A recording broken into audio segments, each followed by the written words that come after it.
Chapter 9. Have we crossed the wide ocean only to be shot by the natives the minute we set foot in Virginia? We servants gather around our mess pot, but no one eats much. James is crying, sniffling, with snot running into his mouth. I want to go home, he whimpers. Richard keeps his eyes cast down. Reverend Hunt said we'd tell them about the Bible, he says softly. He didn't say they'd want to kill us. Henry slaps him on the back with a loud thwack. You can't believe everything you hear, my boy. Abram's wild eye is vibrating off to the side. I try not to look at him. After supper, I go to find Captain Smith. He is sitting with his quill and paper, writing. Now he can add that we finally landed in Virginia, but that the natives do not want us here. I stand, waiting quietly. He finishes filling a page, blots the ink carefully, then looks up at me. Yes, Samuel? Sir, how will we make a settlement if this is Indian land? Will we have a war? He pats a barrel next to him and bids me to sit down. The men come back to England from the Roanoke colony, wrote about the Virginia Indians. They are interested in trade, and we have brought many things they prize: copper, metal, tools, glass beads, needles, mirrors, and such. It will be a delicate balance, but if we can find a piece of land they are not using and come to them in peace with goods to trade, I believe we can settle here without a war. He scratches his beard, thinking, we must do it without a war. There are many more of them than there are of us. That night, as we bed down, I feel the rocking of the ship. I try to imagine that we are still out at sea rather than anchored near the strange new land of Virginia. I wonder if Colin and the other boys at the orphanage were right, that Richard and Reverend Hunt and I will all die here. There is a box we carried with us that will not be opened until we reach Virginia. It contains the names of the men chosen by the Virginia Company to be our leaders, and directions for us from the Virginia Company. Captain Newport gathers the other ship captains and high-ranking gentlemen on the Susan Constant and opens the box. As he reads the names, at first there were no surprises. The men on the council will be Edward Maria Wingfield, John Ratcliffe, Christopher Newport, Bartholomew Gosnold, John Martin, and George Kendall. But when he reads the last name on the list, it causes a big ruckus. The name is John Smith. He is still under arrest, Master Wingfield objects. The fact that he is out of his chains does not mean his name has been cleared. He's a criminal, Captain Ratcliffe declares. They raise such a fuss that Captain Smith is not allowed to become a council member. I think Captain Smith would make a better leader than most of the men on the council, but what I think does not matter. Captain Smith seems determined to stay out of trouble, just as I am, and he accepts the council's decision without a fight. To me, in private, he says, you will see how quickly they will be begging me for help and advice. Captain Newport reads more of the orders from the Virginia Company. Be careful in choosing a site for the settlement. Go up the river where you can keep a lookout so the Spanish cannot mount a surprise attack. Take great care not to offend the Virginia natives and begin trading with them the food right away. Do not write letters home that say anything bad about the New World. People in England must not hear a single thing that would discourage them from coming to Virginia. A few carpenters and sailors go on shore and put together a shallop, a small boat meant for exploring that we brought with us in pieces. Then a group of gentlemen go off in search for a place for us to settle. The reports they come back with are encouraging. They have met lots of natives and have been welcomed into their villages, invited to eat with them and watch their dances. They say we do not need to fear the natives. When I look at Captain Archer's bandaged hands, I hope they are right. They are also mapping the land and water.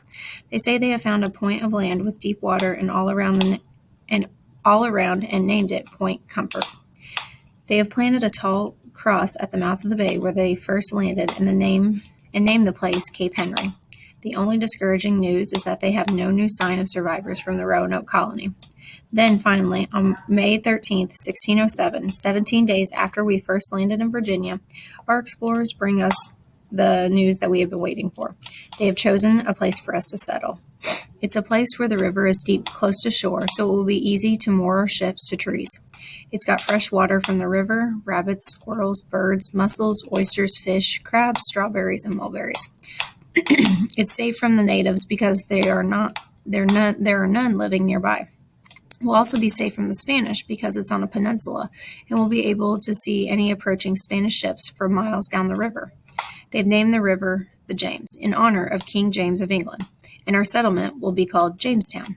The The council votes and selects Master Wingfield as our first president. We sail upstream and moor the ships near our chosen site. They seem small, bobbing in the river beneath towering old trees.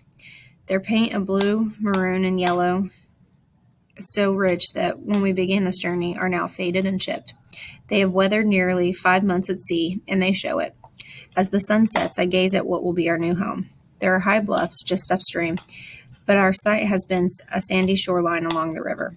The trees wave their branches in the breeze, and huge gray birds circles, calling out his objection to our presence. We bed down one last night on the Susan Constant. I lay awake most of the night, excited, a bit scared, wondering, waiting for the first rooster crow to signal time to go ashore. The morning on May 14th, even Richard is up and ready before sunrise. I dress quickly and go up on deck to help load the longboat. We pile in as many men and goods as we can, and then the sailors take to the oars and row to shore. When it is my turn, I ride with several of the common men, most of the chicken crates. We unload the crates and set the chickens free to peck around this new world. I wander off a bit before anyone can give me my next task to do. I go a little way into the forest to look around. The trees are so tall as if I feel I'm in a cathedral. I breathe in the rich smell of damp earth. The leaves are bright early spring green and sprinkle along the ground with tiny flowers of white, yellow, and violet. Butterflies and dragonflies add to the riot of color. I am either in a cathedral or in paradise, I think. Captain Smith finds me and hands me a straw hat and a hatchet and tells me to get to work. We will begin felling the smaller trees in order to make room for our tents and gardens. James and Richard are assigned to work alongside me. My inclination is to work on my own and ignore them. But would it be so bad to work with them, I wonder, to cooperate? Better than being chained up by Captain Smith again with no slop bucket nearby. I decide to give it a try. I see that it would be best to have one boy bend the sapling over, another boy chop it at its base with strong downward strokes, and the third boy drag the saplings into a brush pile. I clear my throat. Do you want to work together on this? I ask them. I explain my idea. Richard eyes me warily. Don't let him bend a sapling for you, he warns James. He'll let it go and make it snap into your face. I feel like punching Richard, but I know what that will get of me. I stomp off to work by myself. Over the next several days, we boys, servants, laborers, sailors, carpenters, and soldiers work as hard as mules. We set up the tents and bring all the bedding ashore from the ships. We dig up the ground and plant the seed we brought with us from England. We tie string knots to make nets and put the nets in the river to catch fish. We gather mussels, oysters, and crabs and bring them to the cook. We lug buckets of water from the river for cooking and washing and drinking. We fell some of the big trees and split the logs long ways into planks, making clapboards.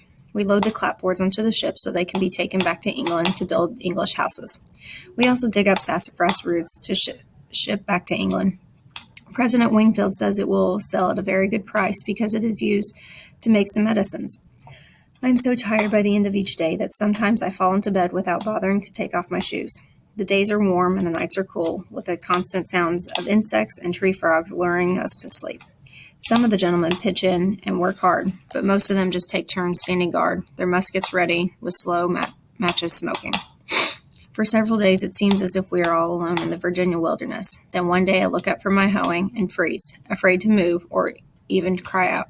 2 native men come walking through the forest, quiet as deer. They each have a long bow slung over their shoulder. "Halt!" shouts one of our gentlemen guards. The Indian men keep coming, and I see our guards prepare to fire with their muskets.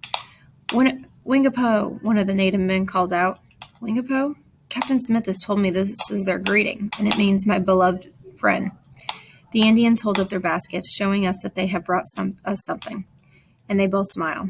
They are tall, sturdy men with broad, flat noses and wide lips. For clothing, they only wear a breechcloth, like an apron, and their faces and shoulders are oiled with something that gives their skin a deep reddish color. Just like Richard heard from the sailors, their hair, jet black, is shaved close on the right side of their heads and grows long past their shoulders on the left side, with a ridge of short hair down the middle. The long side has decorations. One man has shells, and the other has a whole wing of a bird dangling from his hair.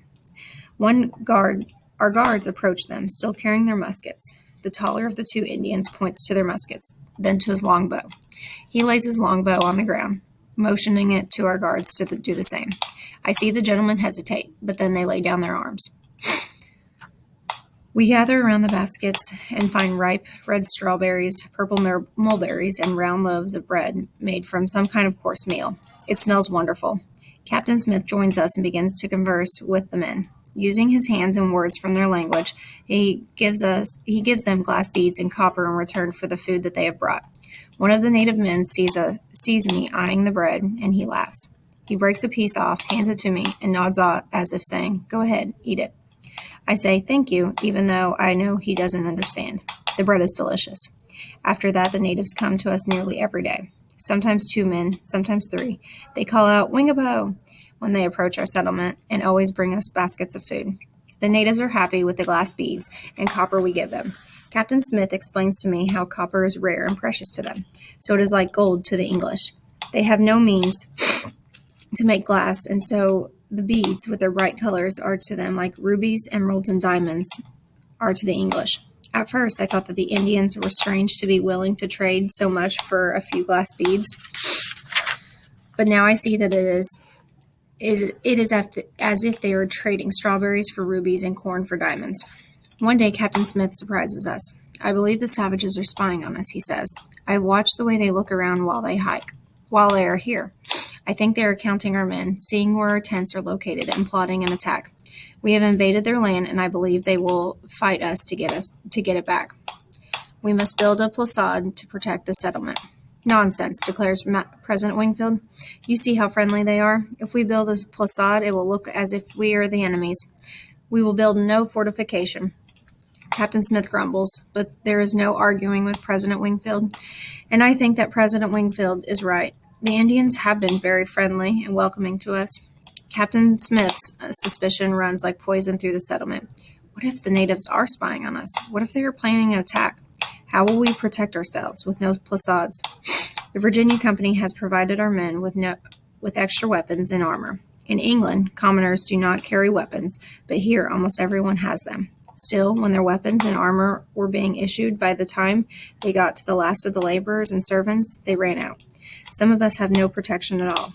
Those who have armor begin wearing it all day, even when it is hot. Anyone who has a sword or musket keeps it at his side. Those of us who have no weapons discuss the merits of protective techniques like hiding under a mattress. "Their arrows will go right through a mattress, you fool." "No, they won't. The straw will stop them." "Yes, they will go right through." "Won't." "Will." And so on. On a day with bright, hot sunshine, I am digging up a plot, getting it ready to plant more wheat. James arrives with 2 buckets of water hanging from either end of a yoke balanced across his shoulders. He lowers the yoke and sets the buckets on the ground so I can drink.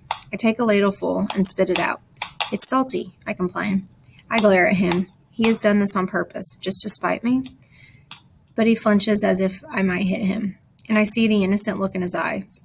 "High tide," he says quickly. "It hasn't rained for a while, and the river mixes with the sea water when the tide is up. It'll be better when the tide goes out. Or if it rains, that's what Master Percy said. Just take another swallow of the salty water, but it only makes me thirsty." "Take it away," I say angrily. James slinks off. Reverend Hunt has seen our interaction. He comes over to me. "Samuel, that poor child is unwanted by his father and depressed and despised by his stepmother. You should be able to find more kindness in your heart for him." I hang my head. I know Reverend Hunt is right, but I have been too tired and too thirsty to think about being kind. That night in our tent, there is more discussion about an Indian attack. Henry and Abram talk out of making armor for themselves out of wood. Richard and James discuss what they will do if an attack comes. "I'm going to run to the ship," says James. "I'll row the longboat out to the Susan Constant and hide in the 'tween deck. No arrows can get me there." "You are a stupid, stupid boy," I think. I picture him running toward the ships with arrows flying all around, and him with no armor. But I don't mock him or tell him he is stupid. I hope Reverend Hunt will appreciate my effort to be more kind.